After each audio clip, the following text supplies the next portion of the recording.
ఎన్నికల హామీలో భాగంగా వికలాంగులకు వృద్ధులకు వితంతులకు కాంగ్రెస్ పార్టీ అధికారంలోకి వస్తే వికలాంగులకు 6000 పెన్షన్ ఇస్తానని వృద్ధులకు వితంతులకు 2000 నుంచి 4000 పెన్షన్ ఇస్తానని మరి కాంగ్రెస్ పార్టీ ఎన్నికల మేనిఫెస్టోలో పెట్టడం జరిగింది।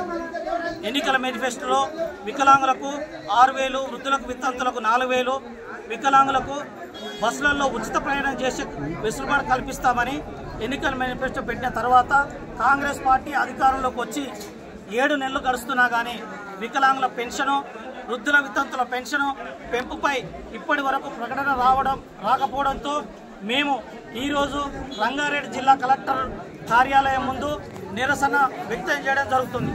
నిజంగా వాస్తవానికి మరి వికలాంగులు వృద్ధులు వితంతులు ఈ దేశంలో అతి తక్కువైనటువంటి పేదరికంలో జీవిస్తున్నటువంటి కుటుంబాలు నిజంగా వాస్తవానికి వికలాంగులకు వృద్ధులకు వితంతులకు నిజంగా ఈ పార్టీలు కానీ ఈ ప్రభుత్వాలు కానీ ఏ సంక్షేమ పథకం తీసుకొచ్చినా కానీ ఈ వృద్ధుల వితంతుల పక్షాన్ని మొదటి సంక్షేమ పథకంగా మరి ప్రవేశపెట్టాలని ఈ పెన్షన్ ఏ విధంగానైతే పెంచుతాని డిమాండ్ మీకు ఉన్నదో తక్షణమే పెన్షన్ పెంచి నువ్వు ఎప్పుడైతే ప్రమాణ స్వీకారం చేసినావో ప్రమాణ స్వీకారం చేసినప్పటి నుంచి డిసెంబర్ నుంచే పెన్షన్ ఇచ్చే విధంగా మీరు కృషి చేయాలి।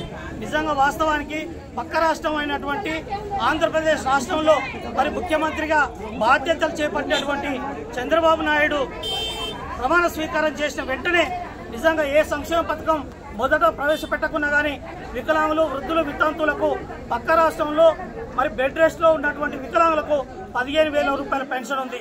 అదేవిధంగా 80% ఉన్న వికలాంగులకు 7,000 పెన్షన్ ఉంది। మరి నార్మల్ గా ఉన్నటువంటి వికలాంగులకు 6,000 పెన్షన్ ఉంది। వృద్ధులు వితంతులకు 4,000 పెన్షన్ ఉంది।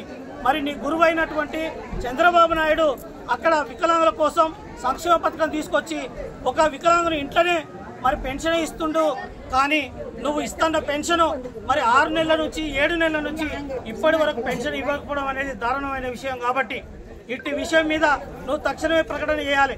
ప్రకటన చేయని ఎడల మేము మందకృష్ణ మాదిగ నాయకత్వంలో మరి సీఎం ఇల్లు ముట్టడి త్వరలో కార్యక్రమం తీసుకుంటామని మరి ప్రభుత్వాన్ని హెచ్చరిస్తున్నాం।